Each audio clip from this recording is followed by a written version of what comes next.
প্রশ্ন করলেন, আগে জানো তুমি কি? আগে তুমি জানতে শেখো তুমি কোথা থেকে এলে, এখন তুমি কোথায় এসেছো, এবং দুদিন পরে বলো তুমি কোথায় যাও। হ্যাঁ বাবা, আমার মায়েরা এখানে যারা হরিনাম শুনতে এসেছেন, ভগবান পরে খুঁজবেন, আগে নিজেকে প্রশ্ন করে দেখুন তো আমি কে, কোথায় ছিলাম, আজ কোথায় এলাম, কোথায় যাব। যারা জ্ঞানী, যারা মহাজন, তারা সিদ্ধান্ত টেনে বললেন, কোথা বা ছিলে, কোথা বা এলে, দুদিন পরে কোথা বা যাইবে, ভেবেছ কি কোনো কালে। কোথা বা ছিলে তুমি, কোথা বা এলে, কোথা বা যাইবে, ভেবেছ কি কোনো কালে। কোথা বা ছিলে আজ, কোথা বা এলে, দুদিন পরে কোথা বা যাইবে, ভেবেছ কি কোনো কালে। কোথা বা ছিলে তুমি, কোথা বা এলে, কোথা বা যাইবে, ভেবেছ কি কোনো কালে। স্রষ্টার নব ও এ নব সৃষ্টি, স্রষ্টার নব এ নব সৃষ্টি, ওই স্রষ্টার নব এ নব সৃষ্টি, স্রষ্টার নব এ নব সৃষ্টি, সৃষ্টির মহাদান জীবনের মান। তাই গৌর প্রেমানন্দে হরি হরি হরি মরি অকারণি, জীবনের মানে যে জন না জানে, হরি মরি অকারণি, জীবনের মানে, জীবনের মানে, জীবনের মানে। জ্ঞানী মহাজন যারা ভালো করে ভেবে দেখবেন, এখানে আপনারা যারা বসে আছেন আমার মায়েরা, আমরা কত ঘর বানাই তাই না, এ ঘর আমার, কিন্তু আমাদের ঘরটার কোথায় কি রাখি আমরা জানি না। ভেবে দেখবেন, আমরা কত ঘর, কত ধন সম্পদ, প্রতিপত্তি, মান, ঐশ্বর্য চাই, কিন্তু কোনোদিন ভেবে দেখিনি আমাদের এই যে সুন্দর মান প্রতিপত্তি, সুন্দর একটা হিউম্যান বডি দিয়েছে, এই সুন্দর বডিটা কেন দিল। যারা মহাজন তারা সিদ্ধান্ত টেনে বললেন, একবার নিজেকে চিনতে শেখো, সেদিন জানতে পারবে এই বাইরের ঘরটা তোমার সুখের নয়, এটা প্রয়োজন, ক্ষণিকের জন্য, যেটুকু প্রয়োজন সেইটুকু। তোমার দোতলা বাড়ি লাগবে না, তুমি হাঁকিয়েছো মানুষকে দেখানো, যে রাগ করবেন না, কি বলো, আমার জন্য 3.5 হাত 10 বাই 10 ফুট আমার একটা ঘর, ব্যাস। হ্যাঁ ঠিক, একটু মায়না ছোট বাবা, ভালো করে ভেবে দেখবেন ভক্তিমতী মায়েরা, আমার 10 বাই 10 ঘরে একটা আমার 3.5 হাত জমি দরকার, সেখানে আমরা কত কিছু ভেবে দেখবেন। যখনই আপনার একটা ঘরের বাইরে 2টো ঘর হবে, ওটা যায় মেনে অহংকার ছাড়া কিছু নয়, কি বলুন, এটা আমার ঘর, কিন্তু ভেবে দেখেছেন ওই ঘরটা বানাতে গিয়ে আপনি অনেকটা সময় কাটিয়ে দিয়েছেন। কোনোদিন ভেবে দেখেছি আমরা একটা সুন্দর ঘর বানালাম, কিন্তু যে ঘরটা করুণা করে স্রষ্টা আমাদের দিল, ঘরটাকে চিনতে পারেন। এই ঘরে থেকে যেদিন পাখিটা উড়ে যাবে দেখবেন সব পড়ে থাকবে।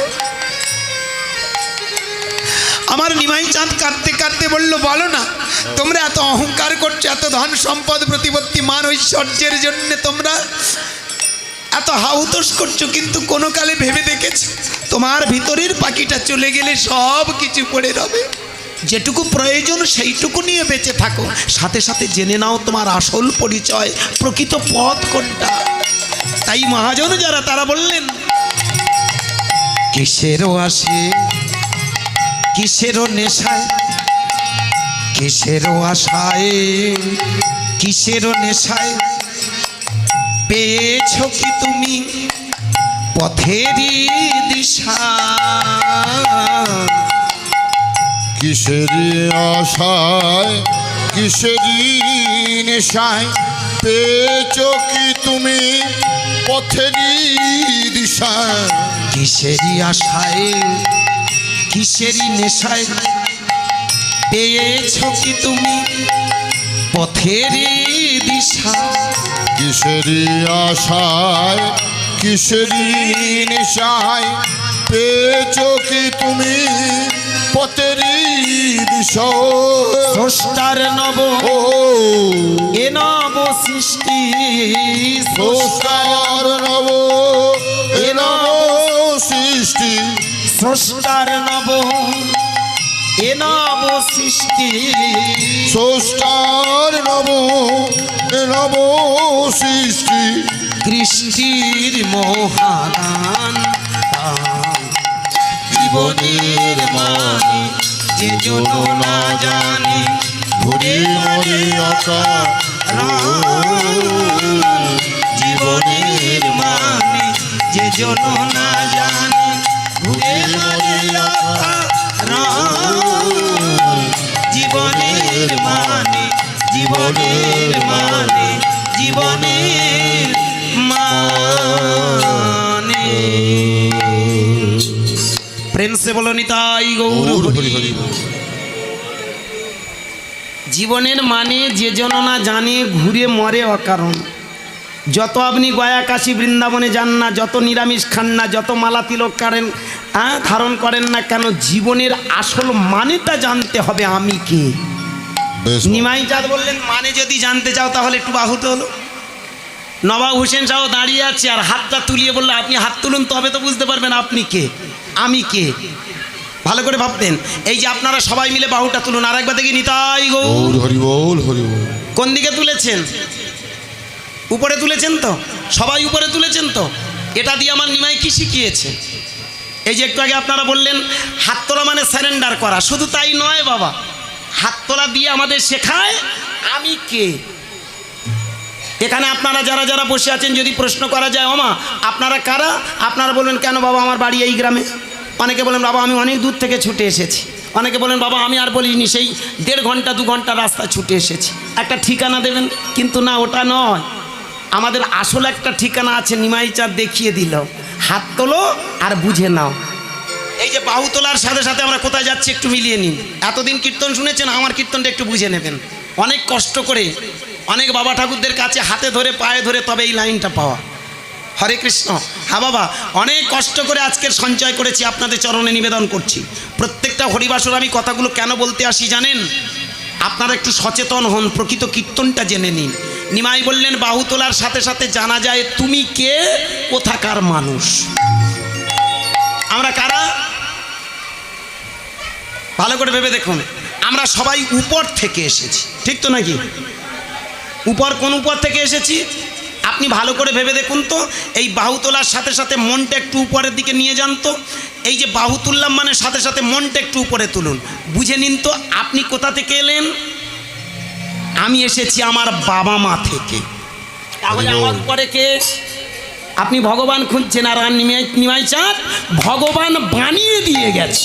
একদম ঠিক। অনেকে বলে, আস্তে রাগ করবেন না, ম্যাক্সিমাম কীর্তনিয়ারা বলে বাহু তুলে হরিনাম করলে কি হয় জানো? মরে গেলে স্বর্গে চলে যায়। প্রশ্ন এই যারা যারা বাহু তুলে হরিনাম করছে মরে গেলে স্বর্গে চলে যায়। আবার আমি আপনাদের চরণে একটা কথা বলে রাখি, ভেবে দেখবেন আমাদের মতো সিটিংবাজরা সবসময় আপনাদের টুপি পরানোর চেষ্টা করে। প্রশ্ন এই যে স্বর্গ নরক এগুলো হলো মানুষের মন গড়া প্রশ্ন। পৃথিবীতে মৃত্যুর পরে কোনো স্বর্গ নেই। একদম ঠিক।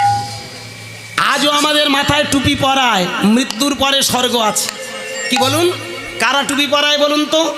আমি কাউকে ছোট, কাউকে নিন্দা, কাউকে বিদ্রুপ করার জন্য কথাগুলো বলছি না, ভাববেন। বিশেষ করে যারা ব্রাহ্মণ আমাদের টুপি পরায় না।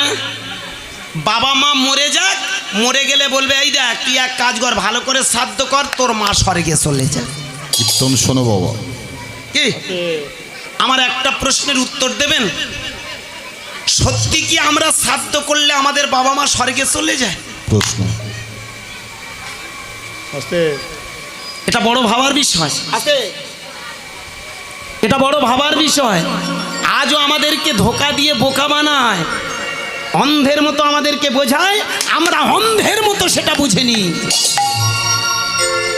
পৃথিবীতে কিছু জালি চিটিংবাজ ব্রাহ্মণ আছে জানেন, যারা মানুষকে ধোকা দিয়ে বোকা বানিয়ে মানুষের টুপি পরিয়ে তাদের আখর গুছিয়ে নিয়ে চলে যায়। পা দুটো জড়িয়ে ধরে একটা কথা আমি আপনাদের বলি, ভেবে দেখবেন, ব্রাহ্মণ কথাটা অত সোজা জায়গা নয়। জন্মেন জায়তে শূদ্র সংস্কার ভবেদ দ্বিজ, বেদ পটেদ ভবেদ বিপ্র ব্রহ্ম জানতি ব্রাহ্মণ। বেশ বাবা বেশ। ব্রাহ্মণ কথাটার মানে কি জানেন? জন্মেন জায়তে শূদ্র মানে কি? জন্মমাত্রে সমান, আর 10 জন যা তুমিও তাই। সংস্কার ভবেদ দ্বিজ, যেদিন তোমার সংস্কার হয়, পইতে হয়, সেদিন থেকে তুমি হলে দ্বিজ। দ্বিজ মানে কি? আর একবার তোমার জন্ম হলো। কার জন্যে জন্ম হলো? এতদিন সংসারের জন্যে জন্ম হয়েছিল, সংসারটাকে ভালোবাসবে, সংসারটাকে সুখে রাখবে। আজ থেকে পইতে নেওয়ার পরে তোমার জন্ম হলো মানব কল্যাণের জন্যে, তোমার আর একটা নবজন্ম। আসে যায় করে হিত, তার নাম পুরোহিত। যিনি প্রকৃত হিত সাধন করবেন সেই হলো প্রকৃত ব্রাহ্মণ। ওই মূল দেওয়ার জন্যে, ধোকা দেওয়ার জন্যে, টুপি পরানোর জন্যে ওরা ব্রাহ্মণ নয়। প্রশ্ন, আমি পা দুটো জড়িয়ে ধরে বলবো, আমার এই কথাগুলো শোনার পরে হয়তো অনেকের বুকে কষ্ট হবে। আমি অনুরোধ করব, দয়া করে আমার সঙ্গে বসুন। আমি কোনো ব্রাহ্মণ নিন্দা করার জন্যে কথাগুলো বলছি না। আমার একটা ব্রাহ্মণের ছেলে হয়ে ব্রাহ্মণ জাতিদের উপরে কলম চালিয়েছিল, সে হলো নিমাই। একদম ঠিক। নিমাই দেখিয়েছিল মানুষকে কেমন করে ধোকা দিচ্ছে জানো? এই যে স্বর্গ নরকের ভয় দেখিয়ে ওরা মানুষের কাছে থেকে হাজারো হাজারো অর্থ ওরা সংগ্রহ করে নিচ্ছে। শোষণ। ওরা আছে বহাল তবিয়াতে, আর মানুষকে নিঃস্ব বানিয়ে দেয়, মানুষকে অসহায় বানিয়ে দেয়। তোমার মন্দির, তোমার ঠাকুরঘর, তোমার দেবতা, তোমার ফলমূল, তোমার নৈবেদ্যাদি, তুমি ঠাকুর ঘরে ঢুকতে পারে না। প্রশ্ন, ওরা এসে ঠাকুর ঘরে ঢুকলে ঠাকুর বাসা বাঁধবে, আর তুমি ছোট জাত, ঠাকুর ঘরে ঢুকলে ঠাকুর ফুরুত করে উড়ে পালাবে। এটা কোন ধর্মের কথা? বোঝার ব্যাপার, সব বোঝার ব্যাপার। এটা কোন সমাজের, কোন শিক্ষা, কোন সনাতন ধর্ম? আমার নিমাই চাঁদ হলো সেই সনাতন ধর্মটাকে বাঁচানোর জন্য এই কীর্তনটা দিয়ে গেছে। ভেবে দেখবেন, আজকের এই যে আপনারা ঘরে ঘরে ঠাকুর ঘর করেছেন, এই যে ছোট ছোট করে মন্দির নির্মাণ করেছেন, এই যে নিজের পূজাটা নিজে করছেন, এটা কিন্তু 500 বছর আগে হতো না। এই যে আপনারা নিজের ঘরে বসে ঠাকুরকে পূজা করতে পাচ্ছেন, এটা কে শিখিয়ে গেল? নিমাই। নিমাই চাঁদ যদি না আসতো, আমরা কোনোদিন মূর্তির সামনে গিয়ে নিজের কান্নাটা নিজে কাটতে পারতাম না। নিমাই চাঁদ দেখিয়ে দিয়ে গেল, তোমার মা, তোমার বাবা, তোমার মা, তোমার বাবা সেবা করবে পাড়ার লোক। কি গো মায়েরা বলুন? প্রশ্ন, কীর্তন শুনে মুখস্থ করে লাভ কি? কিচ্ছু হয়নি। আমি বারবার বলছি, এতদিন কীর্তন শুনেছেন, কীর্তন শুনে কোনো কিচ্ছু হয়নি যদি আপনার ভিতরে চেতনা না তৈরি করতে পারেন। যে জন্য আমি অনুরোধ করব, আপনারা কীর্তনটা শেষ পর্যন্ত শুনবেন এবং সিদ্ধান্ত দিয়ে যাব কীর্তনের প্রকৃত রসটা কি ছিল, আর বর্তমানে আমরা কোথায় দাঁড় করিয়েছি। আর আসবো না, পা দুটো জড়িয়ে ধরে এই কথাগুলো বলার জন্য আর আসবো না। পালা কত পালা শুনবেন? 33-34 বছর কীর্তন জগৎ হয়ে গেল, বলে বোঝানো যাবে না। আমি অনুরোধ করবো, একটা জীবনের পালাটা শুনে রেখে যান। একদম। ভেবে দেখবেন, মূর্তির সামনে যতক্ষণ না আপনি যাচ্ছেন, মূর্তির ভিতরে কি আছে আপনি বুঝতে পারবেন? বলুন। আমি যদি বই না পড়ি, বইয়ের ভিতরে কি আছে আমি বুঝতে পারবো কি? প্রশ্ন, নিজের পড়াটা নিজে না পড়লে পাড়ার লোক এসে আমাকে কি পড়িয়ে দিয়ে যাবে নাকি? হ্যাঁ, এটা বোঝার আছে জানেন। তাই মূর্তিটাকে যে আপনি যখনই কাছে যাবেন তখন আপনাকে সেই শিক্ষা দেবে। খুব ঠান্ডা মাথায় ভেবে দেখবেন, মা সরস্বতীর কাছে আমরা সাধারণত বাগদেবী বলি। একটা ছোট্ট এক্সাম দেখুন, প্রত্যেকটা মূর্তি দিয়ে আমাদেরকে শিক্ষা দিয়ে গেছে। আমরা সরস্বতী পুজো করি, নামে সরস্বতী পুজো করি, ভালো করে সেজে, ভালো করে ভেবে দেখবেন, আমরা ভালো করে সেজে মা সরস্বতীর পুজোর দিনে নামে আমরা পুষ্পাঞ্জলি দিই। কিন্তু ওই পুষ্পাঞ্জলি দিয়ে লাভ কি? হ্যাঁ, ভালো করে সেজে যেন সেই কি একটা গো, আরে ভালোবাসার দেখে কি বলে গো, হ্যাঁ হ্যাঁ না রে বাবা না, হ্যাঁ কি ভ্যালেন্টাইন্স ডে, বর্তমানে যেটা ভ্যালেন্টাইন্স ডে পালছে ওটা যেন আমাদের সরস্বতী পুজো। ভালো করে সেজে যেন মার কাছে যায়, আর সেই সঙ্গে একটু ভালো ছেলেপুলে, ছেলেরা দেখলো মেয়েদের, মেয়েরা দেখলো ছেলেদের, একটু ভালো লাগা ভালোবাসা যেন বলে ভ্যালেন্টাইন্স ডে নাকি, ওই তো সরস্বতী, ওই কি ভ্যালেন্টাইন্স ডে হচ্ছে মানে কি বিশ্ব প্রেমিক প্রেমিকার দিবস। ওটার জন্য সরস্বতী মা ওই মূর্তিটা নয়। এদের যুগে যারা প্রকৃত ব্রাহ্মণ তারা মানুষকে প্রকৃত শিক্ষা দেওয়ার জন্য ওটা সৃষ্টি দেখিয়ে দিল। ওই মেয়েটার কাছে যদি যাও তাহলে দেখিয়ে দেবে, ও মেয়ে তুমিও মেয়ে, ও মেয়ে তুমিও মেয়ে। ভেবে দেখো তো, মেয়েটার হাতে একটা যন্ত্র আছে, ওরে বাবা, তাহলে তোমারও তো একটা যন্ত্র আছে। যন্ত্রটার নাম কি? বীণা যন্ত্র। বীণা যন্ত্র, অন্য কোনো যন্ত্র নয়, বীণা যন্ত্র, সুরের যন্ত্র বীণা, যন্ত্র বীণা বলে না, যন্ত্র বীণা বাজবে। কি বুঝাচ্ছে? দেখিয়ে দিল ওনার হাতে যে যন্ত্রটা ওটা বীণা, মানে ও যন্ত্র তোমারও কাছে আছে, সেটা এই বাস্তব যন্ত্র নয়, তোমার হিউম্যান বডির মধ্যে এই যে বীণা যন্ত্র। বেশ, বেশ, বেশ, বেশ। বাইরের যন্ত্র বীণা, আরো একটা বীণা যন্ত্র আছে যে যন্ত্রে সুর বাজে। এর থেকে এ বীণা যন্ত্রের উপরে কোনো যন্ত্র নেই। আমাদের মানব দেহে ভালো করে ভেবে দেখবেন, যারা বেহালা বাজায়, সুরের যন্ত্র বাজায়, তাদের প্রধানত তিনটে তার দরকার হয়। কি বলুন? যারা বেহালা বাজায়, একতারা বাজায়, দোতারা বাজায়, প্রধানত তিনটে তার। এই তিনটে তার দিয়ে শিখিয়ে দিচ্ছে কি, ওই তার তিনটে তার নয়, তোমার এই হিউম্যান বডির মধ্যে তিনটে তার আছে। কি কি? ইড়া, পিঙ্গলা, সুষুম্না। বেশ, বেশ, বেশ। যারা মার্গের মানুষ আমার কথাটা বুঝতে পারবেন, যারা জ্ঞানের জগতে গেছেন আমার কথাটা পরিষ্কার হবে। এই যে আপনি মালা তিলক করেছেন, কেন? ভালো করে ভেবে দেখবেন, এই যে তিলকটা এখানে রচনা করে দেখিয়ে দিল, আমাদের এই যে হিউম্যান বডিটা আছে, আমাদের যে ষটচক্র আছে, কি বাবা, পায়খানার আড়াই অঙ্গুলি উপরে মূলাধার, যেখানে প্রস্রাব করি এটার নাম স্বাধিষ্ঠান, যেখানে নাভিকমল মণিপুর, যেখানে বক্ষস্থল অনাহত, যেখানে কণ্ঠস্থল বিশুদ্ধ, যেখানে দুই ভ্রুর মাঝখান আজ্ঞাচক্র। কি? কীর্তন গাওয়ার আগে, কীর্তন শোনার আগে আমি বলবো, এই ষটচক্র সম্বন্ধে যদি আপনার আইডিয়া না থাকে, সারা জীবন হরিনাম করুন, সবটাই বৃথা। প্রশ্ন, চ্যালেঞ্জ ছুড়ে বলছি, উইথিন ক্যামেরা অন দ্য স্টেজে দাঁড়িয়ে বলছি, আমার কথাটা ভেবে দেখবেন, ষটচক্র সম্বন্ধে যদি আপনার জ্ঞাত না হয়, সারা জীবন হরিনাম করবেন, সবটা বৃথা। একটু ভক্তি আসবে, ও আস্তে আস্তে ঝরে যাবে, কিন্তু আপনার যেটা পাওয়ার জিনিস সেটা পাবেন না। কিন্তু যারা ষটচক্র, যে কারণে বলবো, আস্তে অঙ্ক করতে গেলে যেমন একটা অঙ্কের সূত্র আছে, আস্তে আস্তে না, এ লোক ভাজা চেয়েছে, আমার সংসারটা ভেজে দিয়ে যাবে গো। ভাজা বিক্রি করুন, দুঃখ নেই, কিন্তু এই মুহূর্তে আমার পায়ে ধরি, আপনার সব ভাজা বিক্রি হবে লাস্টে। জয় শ্রী রাধে। আস্তে আস্তে আস্তে, এটা কীর্তনের জায়গা, একাগ্রতা ছাড়াই এসব জিনিস নিতে পারবেন না। এমনিতেই আমি যে ধরনের কীর্তন করি, আমার বাবা মায়েরা যারা আমার ইউটিউব শোনেন, আমার কীর্তনের মাঝে মানে বুঝতে গেলে একটু অন্তত সংস্কার মুক্ত মন নিতে হবে, একটু কনসেন্ট্রেশনের জায়গায় যেতে হবে, তা না হলে বুঝতে পারবেন না। আর আমি এইটুকু 100% শিওর, আমি যে পাগলামোটা করে যাচ্ছি, আপনি কালকের ঠান্ডা মাথায় ভেবে দেখবেন, এর উপরে কোনো কীর্তন নেই।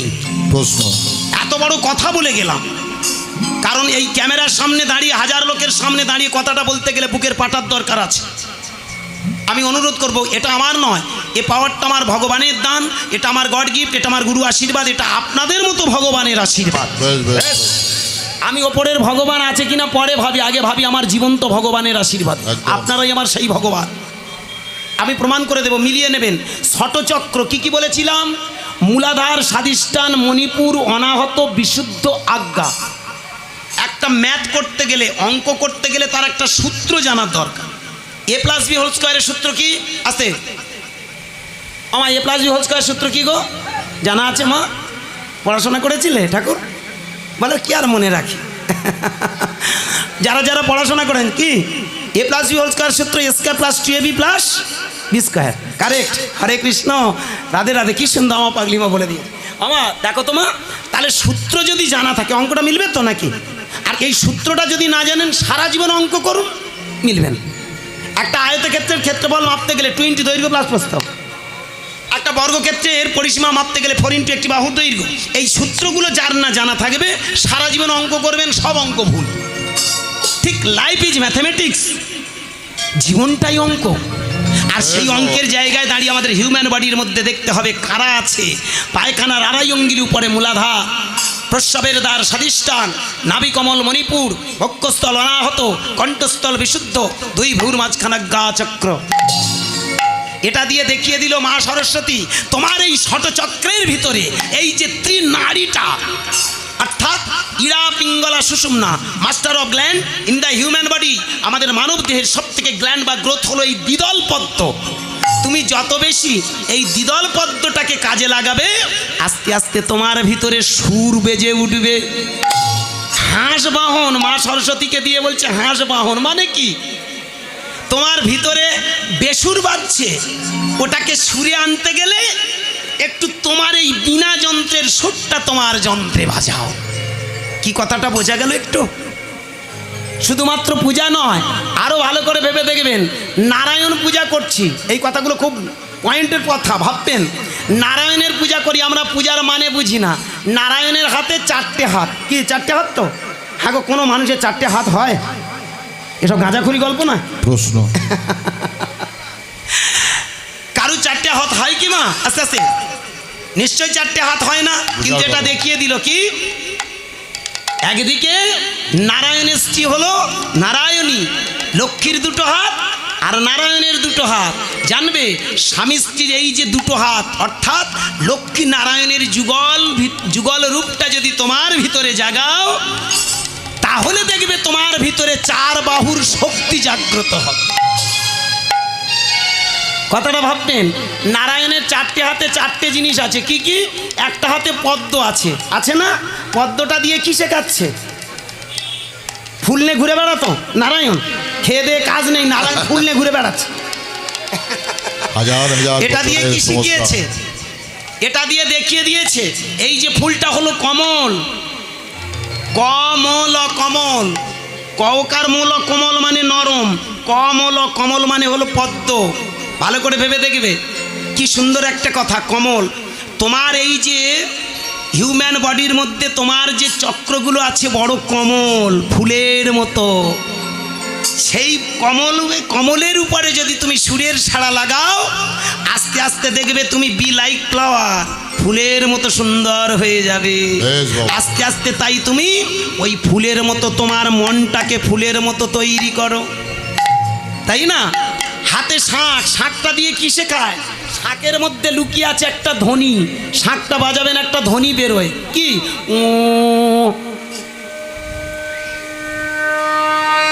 ধ্বনিটা ভালো করে শুনুন, কি সুন্দর। কি বলছে? কোনোদিন নিখুঁতভাবে কান দিয়ে শুনেছেন কি? ওই সুরের ভিতর দিয়ে একটা ঝংকার ঝংকৃত হচ্ছে, যেটাকে ওম। কি বলুন?